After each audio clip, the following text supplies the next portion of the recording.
it's not really a spoiler, but at Comic-Con they showed season 5 highlights, and then everything went dark, and then they showed a scene from season 6, which Jensen actually directed. Jensen directed an episode. It was fantastic. It came in on time and under budget. Wow, it's a really good director. It was a really good director. Were there robot doubles? Would you like another one?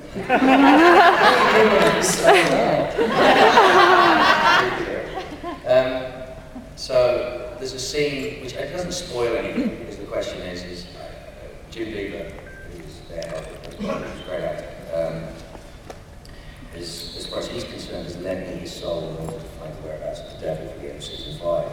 As we go into season 6, there's been no mention of returning his soul. Anything particular. So I play a somewhat sexually ambiguous crossroads demon.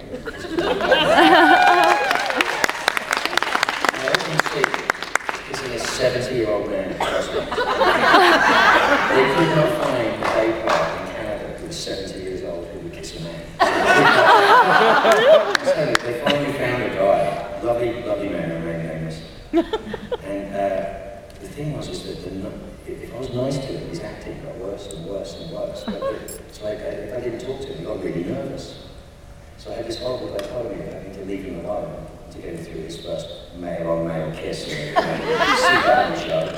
And I don't think I'm the kind of person CW's looking for. It was stuck with me, so that's it. But so this poor guy, and he couldn't hear a mark for like 6 hours. So I had a Canadian crew, a bunch of hockey players just sit there. That's what I'm having to kiss this poor guy for hours. There's nothing wrong with kissing him, it's like kissing a piece of paper. I'm not excited by kissing the guy. But my God, pulling the back of his wet, clammy head.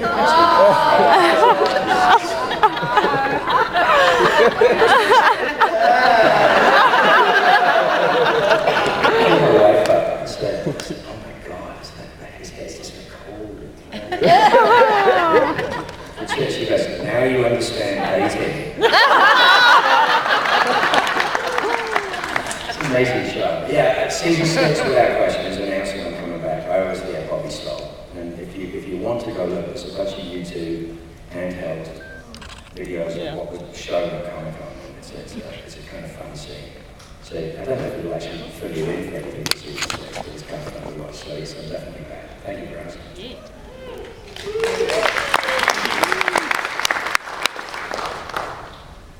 Okay, this is kind of a two-parter. First one is for Mama and Michael. What advice would you give for actors coming on to a Stargate set like Mark, if he ever got a chance? What advice? Depends on what set. Look at the With my set, I say buckle your seatbelt. If it's the ladies, I say, I don't know. There. I know, but we worked with many people. It was kind of like, it was funny. Like, every time you get together, you crossover. You guys are like stuck. So, well, I guess so, because we're stuck in space. We did an episode last year. Richard and I did an episode last year. Subversion. And Louis Ferrer was in the scene that we were doing. And it was hilarious. Rick and I hadn't seen each other in about a year and a half. And of course, we're very familiar with the set and the crew and blah, blah, blah. And we're joking around. And after about half an hour of this, it was over. He goes, I just realized this is my show. I feel like the outsider in my show. So what advice would you give to Mark? I'd say Mark. Have some fun. Absolutely. Yeah. That's usually what the Stargate sets have been. So it's always a fun place. We always enjoy it. So much fun. Yeah, guys, no, sure. I use great. Yeah. We have a great time on set too. Louis actually, he's such a stern, somber character. He's currently young, but he's the funniest, lighthearted.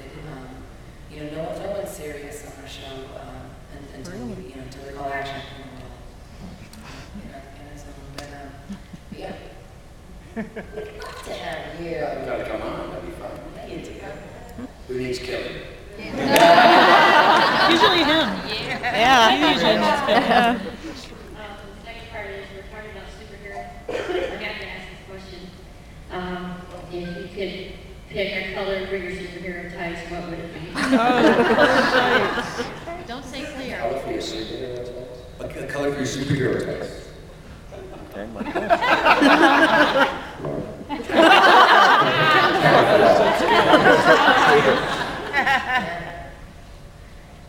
Pink. Pink. Mine would be rainbow. Double rainbows? Exactly where I was going.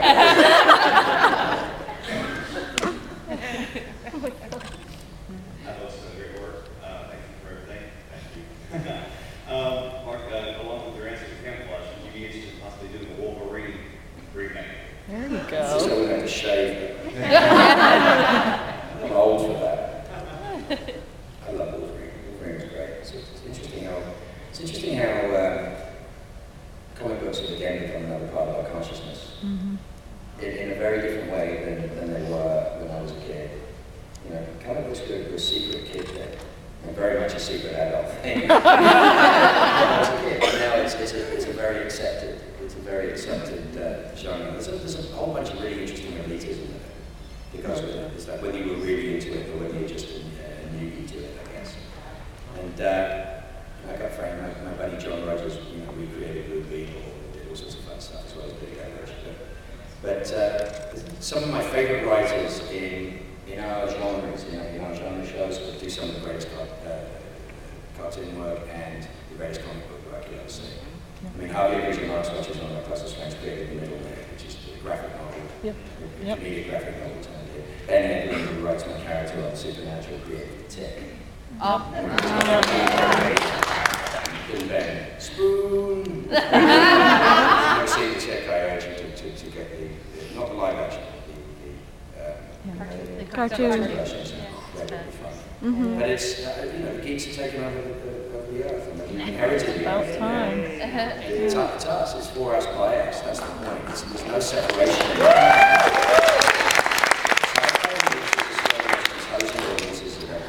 was lucky enough to be on Battlestar Galactica and experience the extremes of good and bad sci-fi. I've done all ends of sci-fi, trust me. And it's driven by fans. It's a genre that's driven by fans. If you guys don't like it and don't accept it or think it's weak or it has no meaning, it doesn't last very long. Which is the great thing. You have a lot of power in order to keep shows on and make shows happen. It's us, it's for us, by us. That's what I think is the biggest change in this genre now, which is great. So Stargate's been on how many incarnations now? That's why Star Trek lasted as long as it did, because it was for us, by us. I can't wait to see what we're going to do. The interesting thing about comic books that has sort of recently come about with Hollywood's desperate search for the next hot thing, desperate property. They always, there's always this thing of like the pitch and whatnot, and then there's the pilot and shooting this kind of thing. And those are expensive propositions, of course, with everybody being fiscally conscious. It's fewer things are getting done, fewer things are getting sort of greenlit to be produced. But they always say, show us something. Give us. They want to be as safe as possible, so they want an example. Give us something. Shoot a sizzle reel or something that shows us where this is headed, so we really know if we want to do this or not. And what's great about comic books is you have a storyboard visualization of a property right there for you. You have your little frame movie. And so The Matrix was made. Exactly. That's how The Matrix was made. And a lot of writers during the writer's strike were going to that medium to sort of tell their stories, to pre-visualize their stories, because they couldn't film them anymore, so they picked the comic book medium, even if it wasn't necessarily your typical comic book fare, to get it visualized, so if the day ever came, or this was their outlet for it. This was instead of doing a movie or a TV show, this was the medium in which they were going to bring this thing to life. Just reading. Yeah. Great writers in comic books. Yeah. It's a huge change. I mean, and the proliferation of the internet is the biggest thing. We can actually get to see it without having to go to the secret stores. Yes. Yeah, and then there's, like the iPad is amazing. I don't know if you guys are reading comic books or graphic novels on your iPad. It's awesome. You can like scroll the panel and. Marvel has a program. It was Yeah, great. Marvel The first has day, Marvel Comics had an app for the iPad. It tells you a lot of what's going on. It's us. It's It's all our fault.